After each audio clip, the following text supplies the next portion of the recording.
Hello food lovers, welcome to our channel. నేను మీ రాణి ఎరంశెట్టి.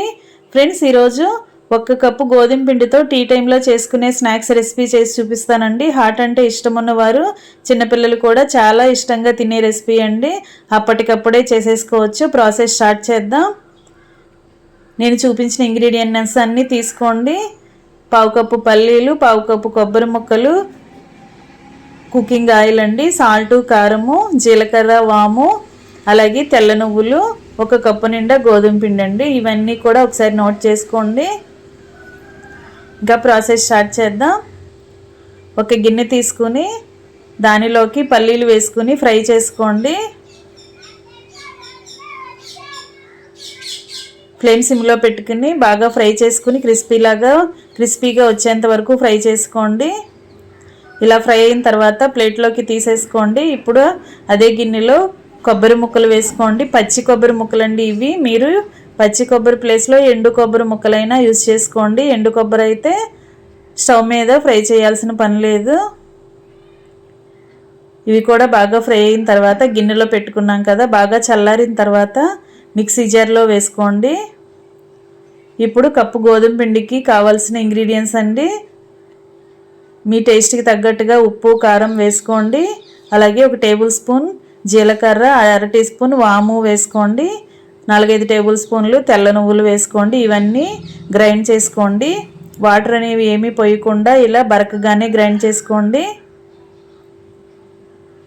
ఇది పక్కన పెట్టుకుందాం. ఇప్పుడు 1 కప్పు గోధుమ పిండి చూపిస్తున్నాను కదా, గోధుమ పిండి ప్లేస్లో మైదా పిండి అయినా వేసుకోవచ్చండి. ఆ కప్పు గోధుమ పిండి కూడా అలా మిక్సింగ్ బౌల్లో వేసేసుకోండి. ఇప్పుడు మనం గ్రైండ్ చేసి పెట్టుకున్నదంతా అలా పిండిలో వేసేసుకుందాం. ఇప్పుడు ఆయిల్ కానీ వెన్న కానీ చెప్పాను కదా, ఇప్పుడు నేను ఆయిల్ వేస్తున్నానండి. 2-3 టేబుల్ స్పూన్లు వేడివేడిగా ఉన్న ఆయిల్ని వేస్తున్నాను. మీరు ఆయిల్ ప్లేస్లో వెన్న కానీ నెయ్యి కానీ వేసుకోవచ్చు. ఇప్పుడు మనం వేసిన ఇంగ్రీడియంట్స్ అన్నీ కూడా చేత్తోనే బాగా కలుపుకుందాం. ఇలా పిండిని రఫ్ చేస్తున్నట్లుగా చేసినట్లయితే ఆయిల్ అంతా కూడా పిండికి పడుతుందండి. ఇప్పుడు మిక్సీ జార్లో కొన్ని వాటర్ పోసుకుని ఆ కారం నీళ్ళన్నీ కూడా అలా పిండిలో వేసేసుకుని పిండిని చపాతీ ముద్దలాగా కలుపుకోవాలండి. పిండికి వాటర్ అనేవి ఇంకా ఎక్కువగా పట్టవు. చిన్న టీ గ్లాస్ వాటర్ పోస్తే సరిపోతుందండి. ఇలా పిండిని మొత్తం కూడా చక్కగా మనం వేసిన ఇంగ్రీడియంట్స్ అన్నీ కలిసేలా కలుపుకొని చపాతీ ముద్దలాగా రెడీ చేసుకోండి. ఇప్పుడు చపాతీ పీటకి ఆయిల్ అప్లై చేయండి. ఇప్పుడు మనం కలిపి పెట్టుకున్న పిండి నుండి చిన్న చిన్న ముద్దల్ని తీసుకుని చపాతీలాగా ఒత్తుకోవాలి. ఫ్రెండ్స్, నా ఛానల్ని మీరు ఫస్ట్ టైం వాచ్ చేసిన వాళ్ళు సబ్స్క్రైబ్ చేసుకోండి. పక్కనే ఉన్న బెల్ బటన్ని క్లిక్ చేయండి. నేను పెట్టబోయే రెసిపీస్ అన్నీ మీ ఫోన్కి నోటిఫికేషన్కి వస్తాయి. ఏ రోజు రెసిపీ ఆ రోజు ఓపెన్ చేసి చూడవచ్చు.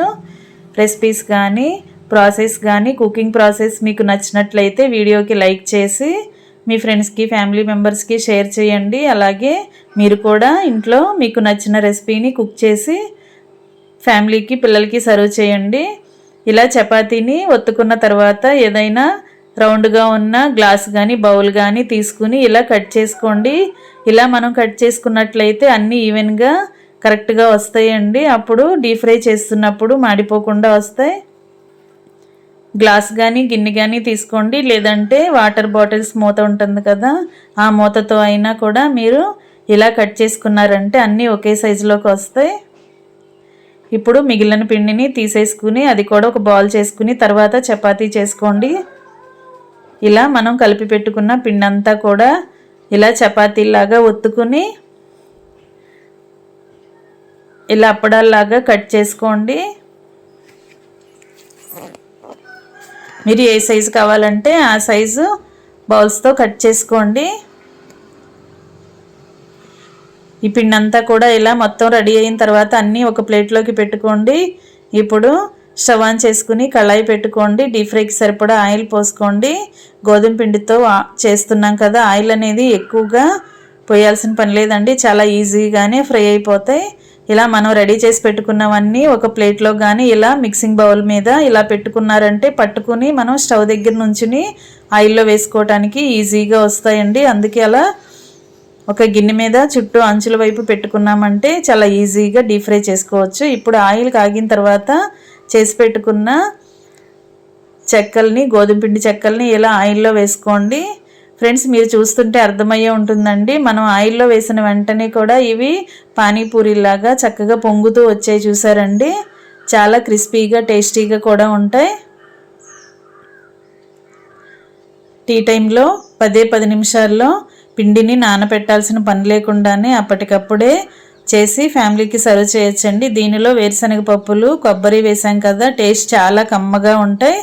అంతేకాకుండా జీలకర్ర, వాము వేసాం కదా, ఎన్ని తిన్నా కూడా మనకి ఈజీగా డైజెస్ట్ అయిపోతాయండి. చాలా టేస్టీ రెసిపీ, మీరు ఖచ్చితంగా ట్రై చేసి చూడండి. హాట్ ఇష్టం ఉన్నవారు 1 కప్పు గోధుమ పిండితో ఇలా చేసి చూడండి. ఇంకా అన్నీ రెడీ అయిన తర్వాత ఇలా బౌల్లోకి వేసుకుని ఫ్యామిలీకి సర్వ్ చేసుకోవటమే.